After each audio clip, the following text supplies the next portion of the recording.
Most welcome my dear students in the class 12th of English. I am Rashmi, lecturer AD Government Girls Inter College Gorakhpur, and I am here to teach you a poem. The name of the poem is On His Blindness by a great poet named John Milton. Dear children, you must have heard this word blindness. You know that eyes are the beautiful gift that we have.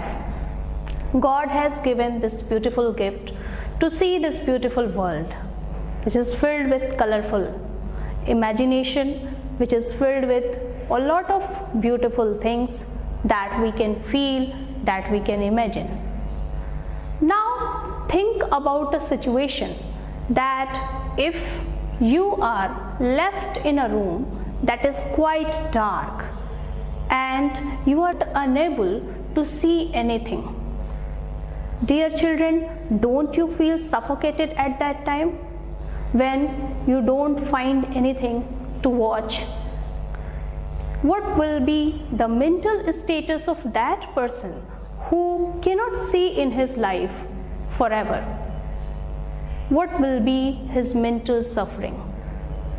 These are the questions and the same feeling we find in this poem On His Blindness that happened with John Milton.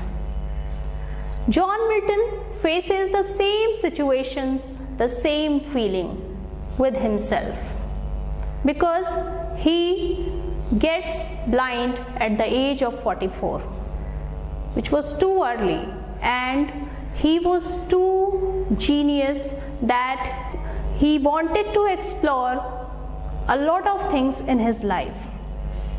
Now we will see here that how does he feel and what does he get ultimately.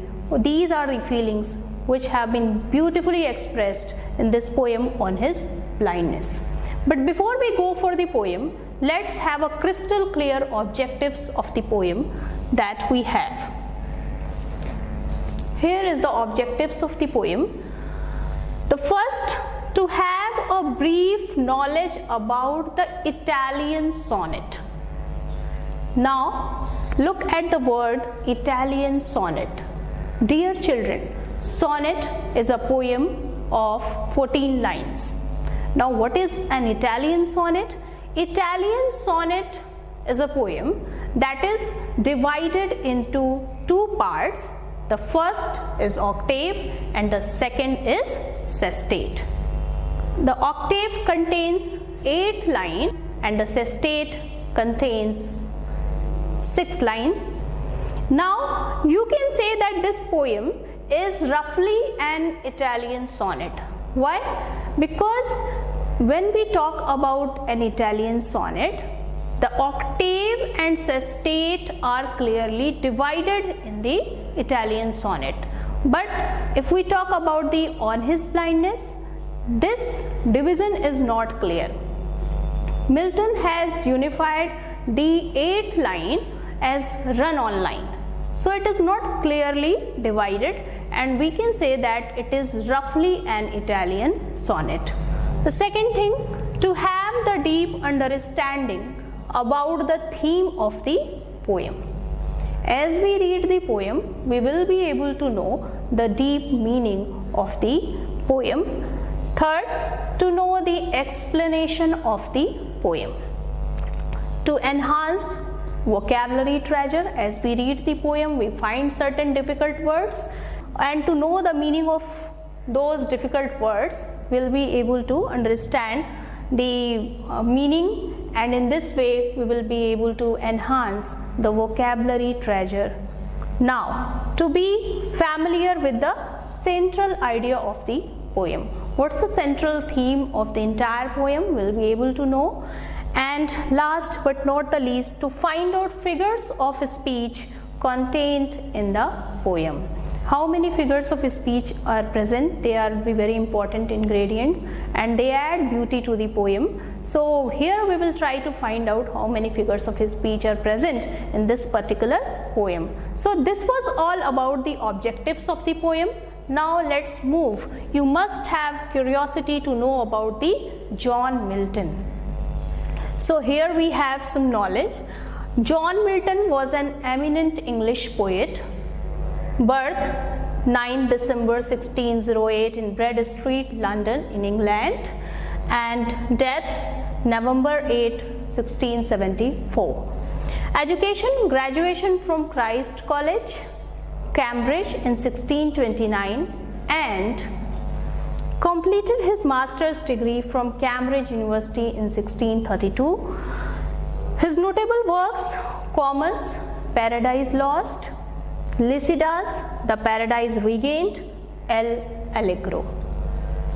He devoted himself to the study of the classics, art, modern language, and literature. So this was the brief knowledge about the poet, about the John Milton. Now come to the poem. Let's have a brief knowledge about this poem. On His Blindness is an Italian sonnet. I have already told you what is an Italian sonnet. I hope it will be clear to you. Second, it reveals the poet's shock due to blindness and the great agony underlying it.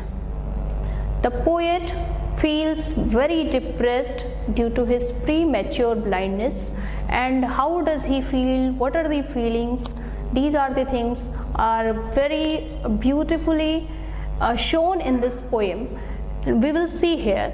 This poem shows Milton's unflinching faith in God and his complete acceptance of the divine will. As the poem started, he complains to God, but ultimately he feels that God is great and God is supreme, and he accepts this fact. The poem is divided into two parts. Since it is an example of Italian sonnet, you can say Petrarchan sonnet also. So it is divided into octave and sestate. Octave, first 8 lines, that are we call it octave.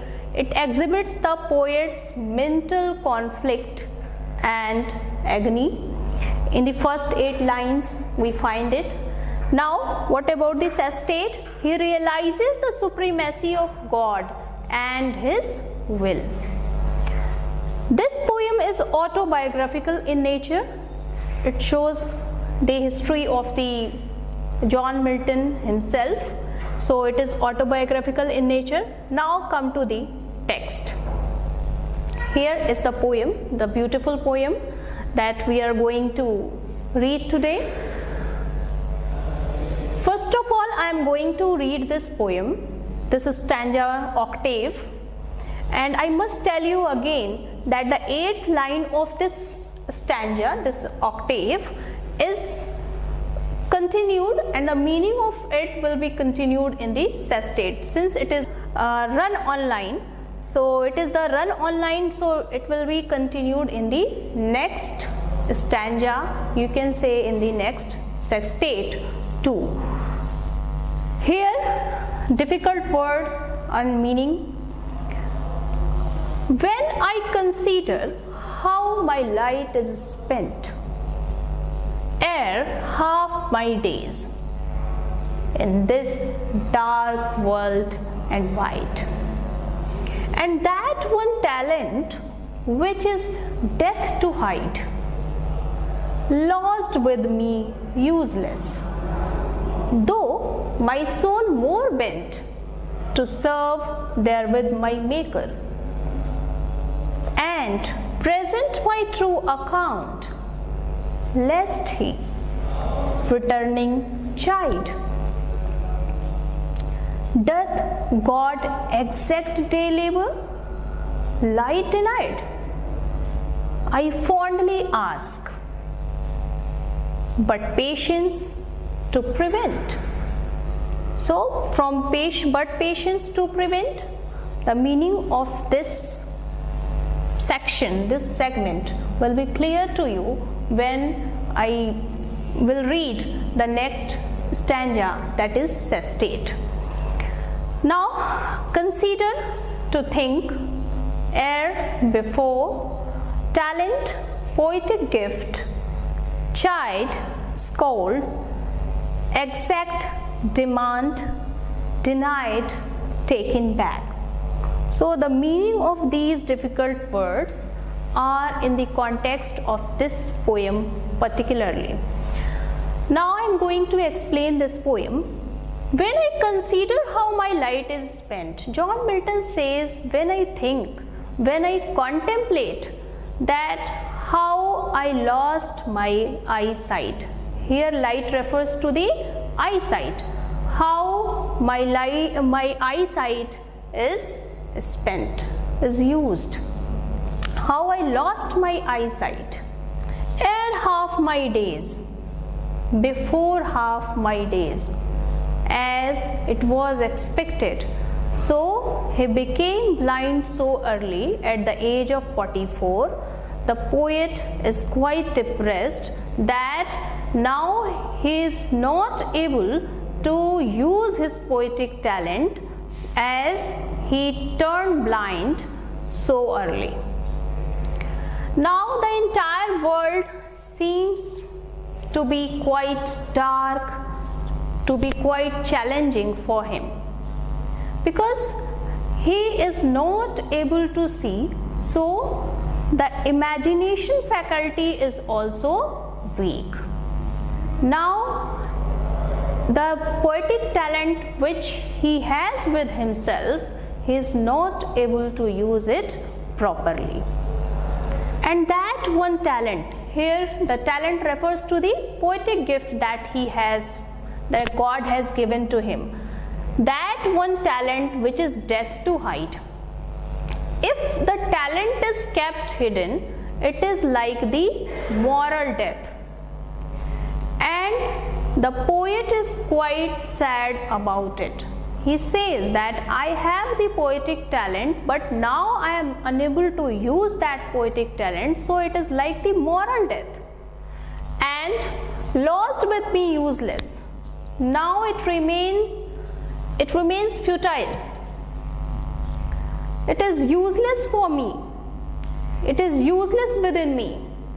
I can't use it. Though my soul more bent, although I am anxious to serve God. How? I am anxious to serve God through my poetry. But it is not possible. To serve therewith my Maker. Therewith means through my poetic genius. I wanted to serve God. I wanted to glorify God. I wanted to glorify that Almighty through my poetry, but now it's not possible. And present my true account. And in this way I wanted to present the true account of my life through poetic genius. But what happens? Lest he, now God will scold him. He is quite scared that God will scold him. Why? That he did not use his poetic talent. The next moment, there is semicolon. Now we find the change in the mood. Doth God exactly liberal light denied? Now he asks foolishly. I fondly ask. Fondly means foolishly. He foolishly asks this question, that God should demand anything from him, although he is deprived of his eyesight. He answers that God should not expect anything from his side, as he lost his precious gift, that is his eyesight. Here we find their realization. What does he feel now? There is also the change, but patience to prevent. Now come to the text 2. But patience to prevent, that murmur soon replies. It is continued in this way. So suddenly he hears the voice of his heart. An inner voice comes and it checks that murmur. Murmur means complain. Here it means complain. So it checks all these complaints and soon replies. Patience has been personified here, and patience replies, God doth not need either man's work or his own gifts.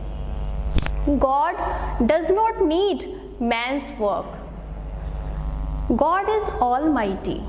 God is supreme, and he does not need any work from a man. Even he does not need any gift. Whatever gift he has given to the mankind, he does not expect anything. In fact, he does not need anything. He does not feel, because he is self-sufficient.